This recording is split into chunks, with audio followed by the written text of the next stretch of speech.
Hello dear students, welcome to our YouTube channel Smart PTE Tricks. Today I am here in front of you with the good news that now we are starting our PTE online classes. If you are interested, then contact us on the numbers given below. And thanks for your love and support. Keep supporting. Adams has completely undermined my confidence in these apparently sensible precautions. What he has persuasively argued, particularly in relation to seatbelts, is that the evidence that they do what they are supposed to do is very suspect. This is in spite of numerous claims that seatbelts save many thousands of lives every year. Between 1970 and 1978, countries in which the wearing of seatbelts is compulsory had on average about 5% more road accident deaths than before the introduction of the law. In the United Kingdom, road deaths decreased steadily from about 7,000 a year in 1972 to just over 4,000 in 1989. There is no evidence in the trend for any effect of the seatbelt law that was introduced in 1983. There's actually evidence that the number of cyclists and pedestrians killed increased by about 10%.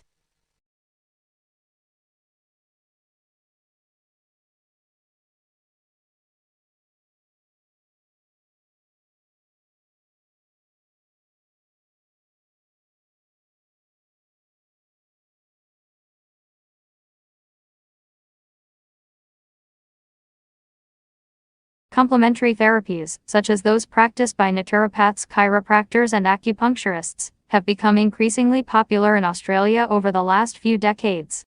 Interest initially coincided with enthusiasm for alternative lifestyles, while immigration and increased contact and trade with China have also had an influence. The status of complementary therapies is being revisited in a number of areas: legal regulation, the stances of doctors' associations, their inclusion in medical education, and scientific research into their efficacy. With the exception of acupuncture, complementary therapies are not routinely funded through Medicare, so there is little administrative data regarding their use.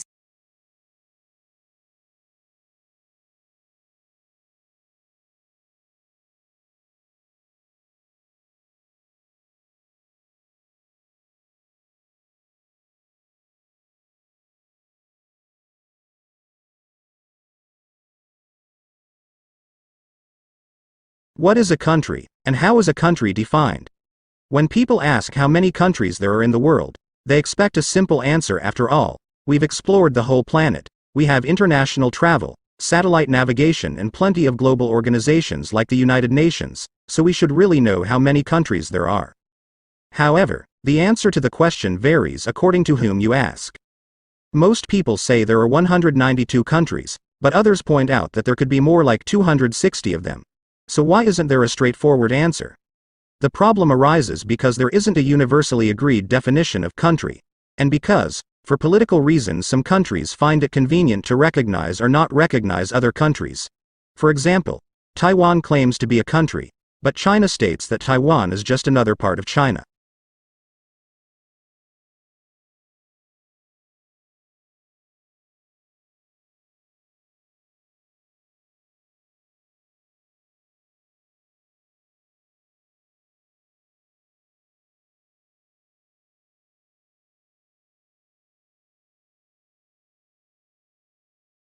The invasion of non-indigenous plants is considered a primary threat to integrity and function of ecosystems. However, there is little quantitative or experimental evidence for ecosystem impacts of invasive species. Justifications for control are often based on potential, but not presently realized, recognized, or quantified negative impacts. Should lack of scientific certainty about impacts of non-indigenous species result in postponing measures to prevent degradation. Recently, management of purple loosestrife, Liverum salicaria, has been criticized for lack of evidence demonstrating negative impacts of L.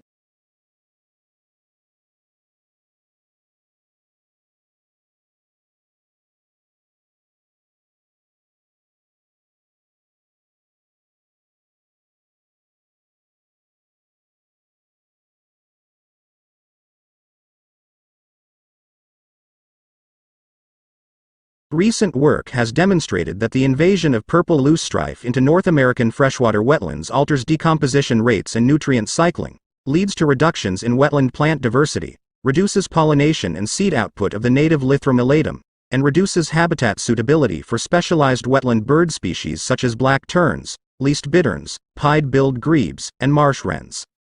Conventional methods, physical, mechanical or chemical, have continuously failed to curb the spread of purple loosestrife or to provide satisfactory control.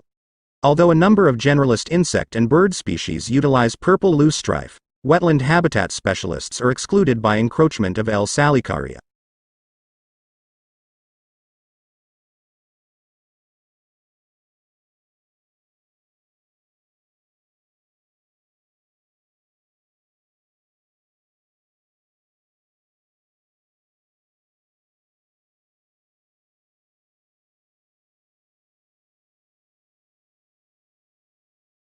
At the beginning of the 21st century, the relationship between standard and non-standard language is, evidently, still an uncertain one. We are at a transitional point between two eras.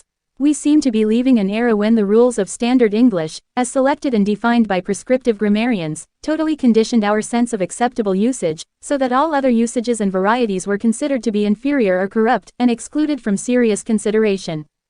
And we seem to be approaching an era when non-standard usages and varieties, previously denigrated or ignored, are achieving a new presence and respectability within society, reminiscent of that found in Middle English, when dialed variation in literature was widespread and uncontentious.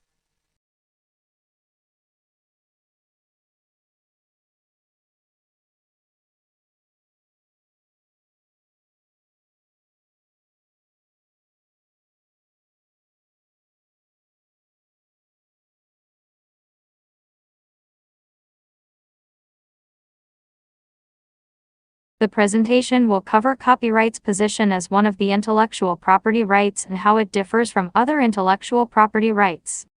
It will give an overview of what copyright protects as well as what may be done with copyright-protected works without permission under permitted acts, sometimes or so-called exceptions. It is by manipulating the restricted acts through licensing arrangements that rights owners establish and exploit commercial markets. In contrast to commercial markets, the growth of open source and open content licensing models has challenged established business models. The presentation gives a brief commentary on two of the more prominent open licensing frameworks, the new Creative Commons licenses.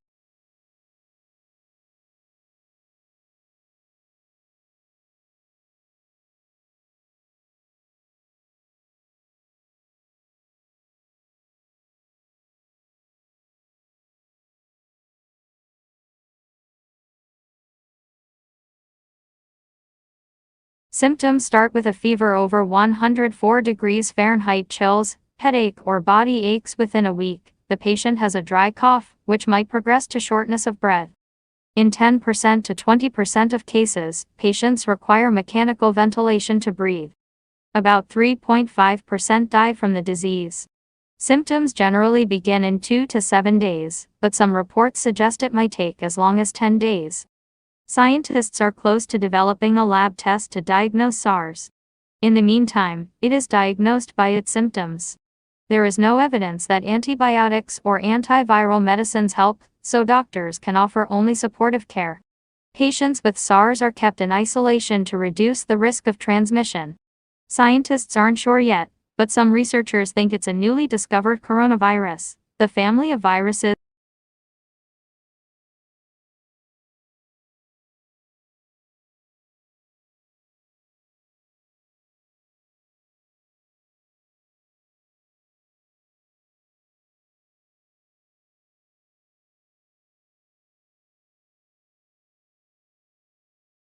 In terms of population characteristics, Australia and New Zealand have much in common. Both countries have minority indigenous populations, and during the latter half of the 20th century have seen a steady stream of migrants from a variety of regions throughout the world. Both countries have experienced similar declines in fertility since the high levels recorded during the baby boom, and alongside this have enjoyed the benefits of continually improving life expectancy. One consequence of these trends is that both countries are faced with an aging population, and the associated challenge of providing appropriate care and support for this growing group within the community.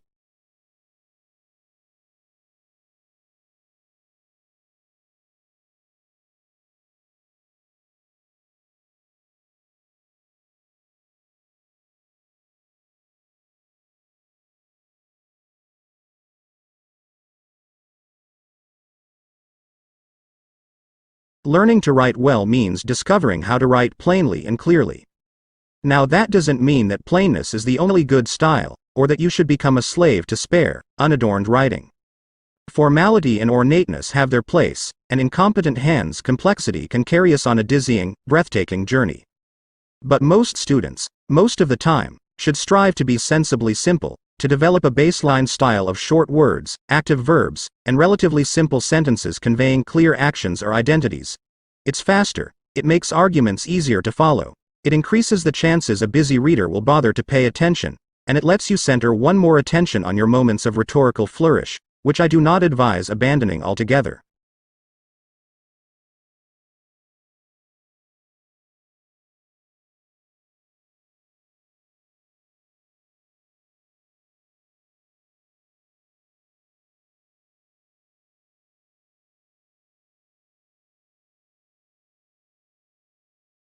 Newspapers have one basic purpose: to get the news as quickly as possible from its source, from those who make it to those who want to know it. Radio, telegraph, television, and other inventions brought competition for newspapers. So did the development of magazines and other means of communication. However, this competition merely spurred the newspapers on. They quickly made use of the newer and faster means of communication to improve the speed, and thus the efficiency of their own operations. Today more newspapers are printed and read than ever before. Competition also led newspapers to branch out to many other fields. Besides keeping readers informed of the latest news, today's newspapers educate and influence readers about politics and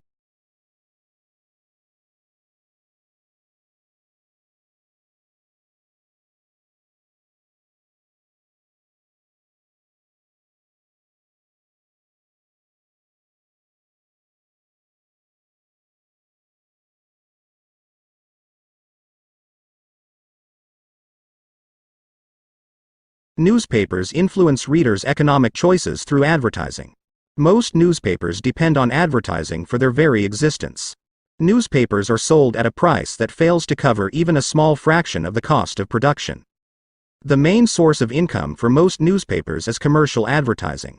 The success in selling advertising depends on a newspaper's value to advertisers. This is measured in terms of circulation. How many people read the newspaper?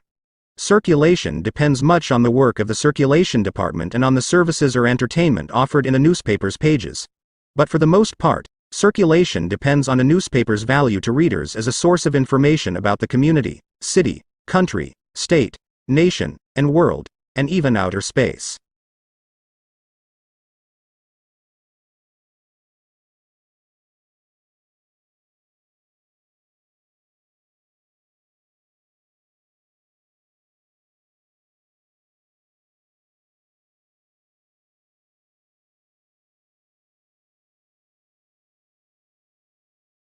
Movement in painting that originated in France in the 1860s and had enormous influence in European and North American painting in the late 19th century. The Impressionists wanted to depict real life, to paint straight from nature, and to capture the changing effects of light. The term was first used abusively to describe Claude Monet's painting Impression, Sunrise, 1872. The other leading Impressionists included Paul Cézanne, Edgar Degas, Edouard Manet, Camille Pissarro, Pierre-Auguste Renoir, and Alfred Sisley, but only Monet remained devoted to Impressionist ideas throughout his career.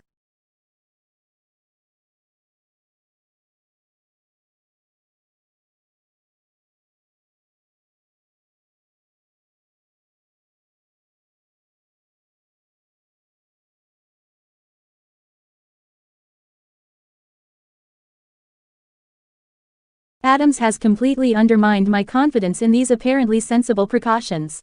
What he has persuasively argued, particularly in relation to seatbelts, is that the evidence that they do what they are supposed to do is very suspect. This is in spite of numerous claims that seatbelts save many thousands of lives every year. Between 1970 and 1978, countries in which the wearing of seatbelts is compulsory had on average about 5% more road accident deaths than before the introduction of the law. In the United Kingdom, road deaths decreased steadily from about 7,000 a year in 1972 to just over 4,000 in 1989. There is no evidence in the trend for any effect of the seatbelt law that was introduced in 1983. There's actually evidence that the number of cyclists and pedestrians killed increased by about 10%.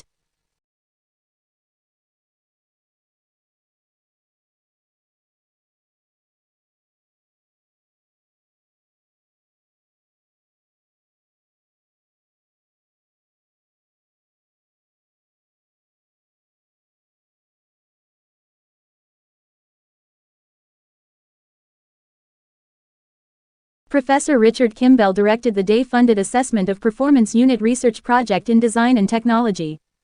In 1990 he founded the Technology Education Research Unit (TERU) at Goldsmiths College, University of London, which is now running a wide range of funded research projects in design and technology and IT. He has published widely in the field, including reports commissioned by the Congress of the United States, UNESCO and NATO. He has written and presented television programs and regularly lectures internationally. His latest book Assessing Technology, International Trends in Curriculum and Assessment won the International Technology Education Book of the Year Award from the Council for Technology Teacher Education at IDEA in 1999 in Minneapolis, USA.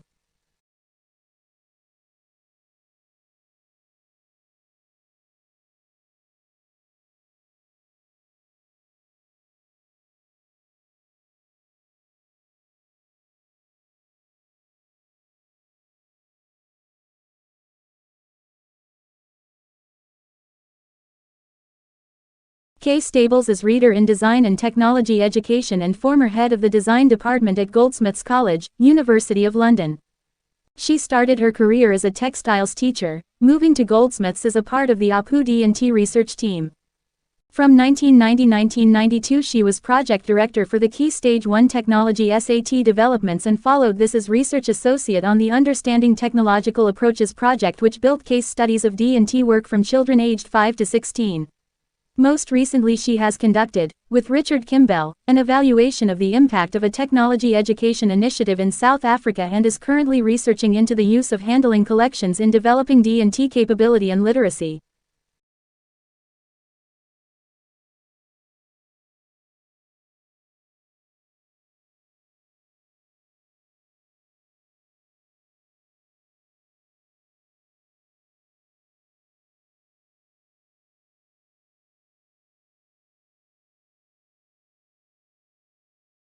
During the day, the sun heats up both the ocean surface and the land.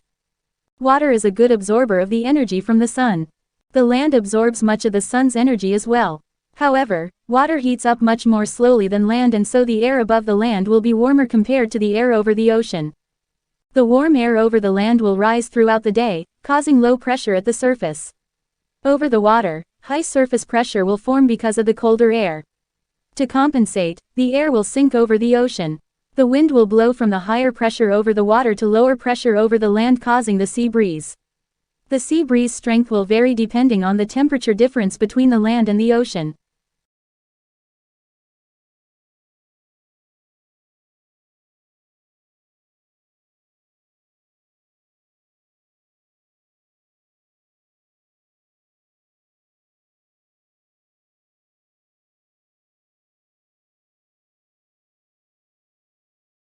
It is important to emphasize the need for hard work as an essential part of studying law, because far too many students are tempted to think that they can succeed by relying on what they imagine to be their natural ability, without bothering to add the expenditure of effort.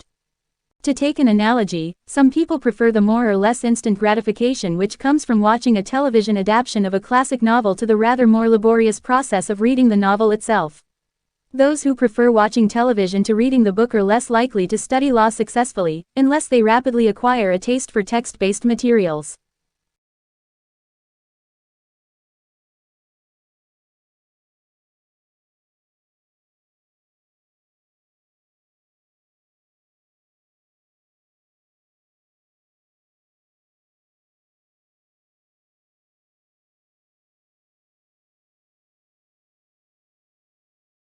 Organizations need to integrate their sales activities more both internally and with customers' needs, according to a new book co-authored by an academic at the University of East Anglia.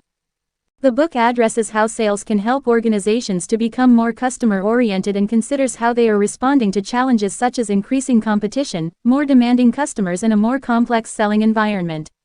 Many organizations are facing escalating costs and a growth in customer power, which makes it necessary to allocate resources more strategically. The sales function can provide critical customer and market knowledge to help inform both innovation and marketing.